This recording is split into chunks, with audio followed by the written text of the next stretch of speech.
අයිබෝන් ඉතාලියේ අගමැති මෙලෝනි එතුමිය ඊයේ ට්‍රම්ප් හම්බෙන්ඩ ගියා වයිට් හවුස් එකට.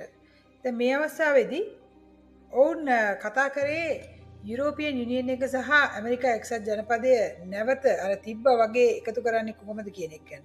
අවස්ථාවේදී සමහර යුරෝපියන් රටවල් කල්පනා කරා මෙලෝනි විතරක් ගිහිල්ලා ඉතාලියන් ප්‍රයිම් මිනිස්ටර් විතරක් ගිහිල්ලා ට්‍රම්ප් එක්ක එකතු වෙලා තමන්ගේ රටට විතරක් වැඩක් කරගනීද කියලා. ඒ වුණාට අපි දැක්කා එම වයිට් හවුස් මාධ්‍ය සාකච්ඡාවේදී ඇය කතා කරේ යුරෝපය සහ ඇමරිකාව නැවත එකතු කරන්න. ඇය කිව්වා ඒක හැඳින්නුවේ ඒක හරි වචනද කියලා දන්නේ නැහැ. හැබැයි ඒක හැඳින්නුවේ බටහිර ජාතිකවාදී කඳවුරක් විදිහට. බටහිරින් එන බටහිර කියන එක තමයි එච්චරකල් එකට හිටියේ. දැන් මෙහෙම හිටපු බටහිර මේ වෙලාවේ මේ වැඩක් නැතුව බෙදලා ඉන්නේ අපි ආයේ එකතු වෙමු කියන එක තමයි ඇය සඳහන් කරේ. ඊටාම රූමත් කාන්තාවක් වන මෙම මෙලෝනි එම ඉතාලිය පවා හොඳ නමක් දිනාගෙන ඒ වගේම යුරෝපයම බොහොම හොඳ නමක් දිනාගෙන රටත් දියුණු කරමින් යන බව තමයි ට්‍රම්ප් නම් සඳහන් කරේ.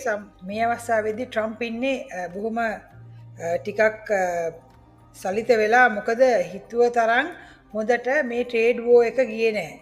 ඒ කියන්නේ වෙළඳ යුද්ධය හිතුව තරම් හොඳට සිද්ධ වුණේ නැහැ. චීනය මේ පසුබැසකම් කියලා බලන් හිටියට චීනෙන් කිසිම පසුබැස්මක් දකින්න ලැබුණෙත් නැහැ.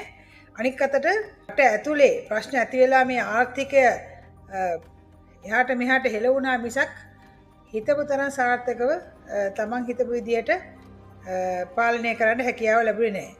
ඉතින් මේ අවස්ථාවේදී චීනයත් මේ ඇමරිකාවත් එක්ක තියෙන ගැටුම නිසා යුරෝපෙට ටික ටික කිට්ටු වෙන්න පටන් ගත්තා. ඒ වගේම ඔහු වටේ තියෙන රටවල් වලටත් ටික ටික කතා කරන්න පටන් ගත්තා. ට්‍රම්ප් අර මුලින්ම එද්දී ඒ කියන්නේ ඔය බදු තීරුබදු පනවනකට කිව්වේ කොහොමද? බදු පනවනකට කිව්වේ මේක මේ ලිබරේෂන් ඩේ එකක් කියලා. මේ බදු පනවන ලිබරේෂන් ඩේ එක ඇමරිකාවේ ලිබරේෂන් ඩේ එක කියලා තමයි හඳුන්වන්නේ. ඉතින් විමුක්ති දිනයක් විදියට. එහෙම හඳුන්වලා පටන් ගත්තට මේ හිතන තරම් සාර්ථක වුණේ නැහැ. ඉතින් අර ඔහුගේ තිබ්බ අර බොහොම ආඩම්බර ඒ වගේම අනිත් අයව අර පහත් කරලා තමන්ගේ බලේ පවත්වාගෙන අනිත් අයව යටත් කරගන්නවා කියන හැඟීම මම හිතන්නේ දැන් ටිකක් එහා මෙහා වෙලා තියෙනවා. කොහොම හරි අර යුරෝපයටත් බැන බැන හිටියනේ යුරෝපියන් යුනියන් එක යුරෝපානු සංගමය ඇති කරේ ඇමරිකාවට ප්‍රහාරයක් එල්ල කරන්න කියලා ඇමරිකාවට විරුද්ධව කියලා යුරෝපියන් යුනියන් එකෙන් අයින් වෙලා හිටියට අන්තිමටම ට්‍රම්ප්ට තේරුණා මෙහෙම අයින් වෙලා මේ එකපාරට කරන්න බෑ කියලා. මොකද එකපාරටම තීරණ අරගෙන පෑන් පහරවල් වලින් තීරණ ගත්තට ඔහු ඒ තීරණ විදිය ඔහු ඒ කරපු විදියට ඔහු හිතපු තරම් ඒක සාර්ථක කරගන්න හැකියාව ලැබුණේ නැහැ.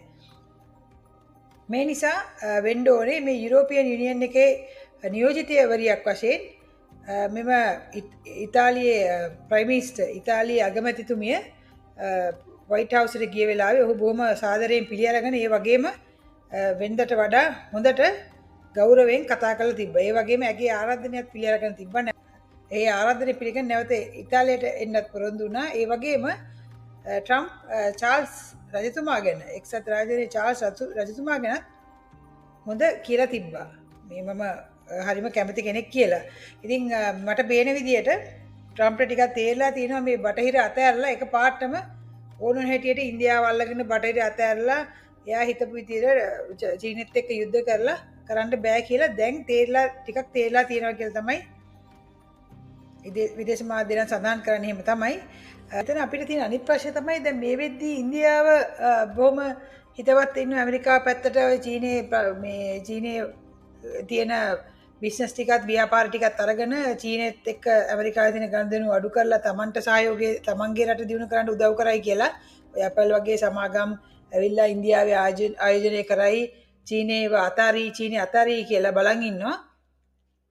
දැන් මේ ඉන්දියාව මෙහෙම බලන් හිටියට දැන් මේ යුරෝපෙත් එක්ක නැවත එකතු වුණොත් යුරෝපෙත් සමග ඇමරිකාව වෙනදට වඩා හිතවත්කම වැඩි කරගත්තොත් එතකොට ඒ අය එක ටීම් එකක් විදිහට තමයි යන්නේ.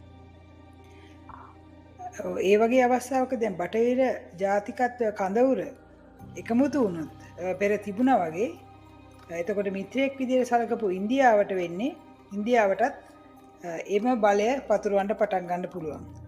එහෙම වුණොත් ලංකාව වගේ ඉන්දියාවත් එක්ක ගිවිසුම් ගහලා තියෙන රටවල් වලට ඒ බටහිර ජාතිකත්ව කඳවුරෙන් ලැබෙන බලපෑමට මුහුණ දෙන්න සිද්ධ වෙනවා. එහෙමනම් තවත් වීඩියෝ එකකින් හමු වෙමු. අපිට ලයික් කරලා සබ්ස්ක්‍රයිබ් කරලා පොඩි සහයෝගයක් ලබා දෙන්න. ස්තුතියි.